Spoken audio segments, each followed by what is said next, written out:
Brazil's president, Luiz Inacio Lula da Silva, and his delegation are on a mission largely focused on boosting trade and investment with China.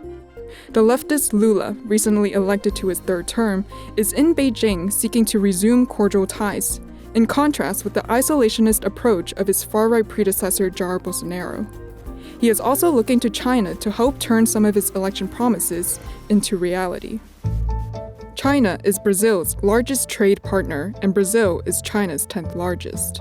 Bilateral trade grew by more than 8% in 2022, hitting a record of more than $171 billion. President Lula is looking for even more. China currently imports some important commodities from Brazil.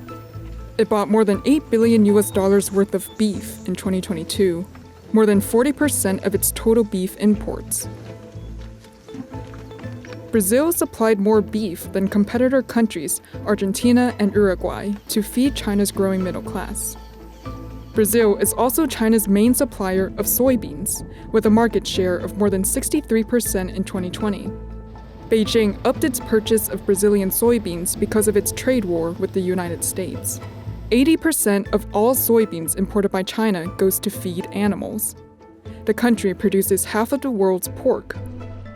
China also imports chicken, iron ore, sugar corn, and wood pulp from Brazil. Brazilian officials say Lula is hoping to diversify this offering.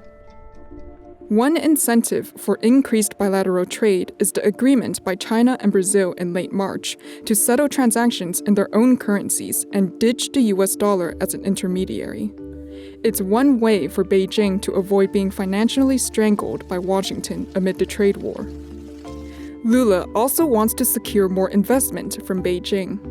More than 13% of China's total foreign direct investment went to Brazil in 2021, mainly for projects to build up the country's electricity grid and extract oil. Lula is looking to get more of this kind of investment to create jobs for his people. Sources say Lula is expected to promote Chinese manufacturer BYD's takeover of a former Ford factory in northeastern Brazil, and also discuss semiconductors. Other issues likely to be discussed between Lula and Xi include climate change, the war in Ukraine, where Lula has expressed his willingness to be a mediator in the conflict, and the BRICS economic bloc, of which Brazil, China, and Russia are members. But Lula will have to strike a balance between getting the economic investment he wants from Communist China without irking the US.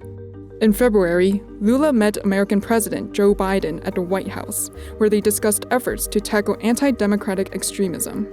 The countries are also looking to repair ties that were strained under Bolsonaro's leadership.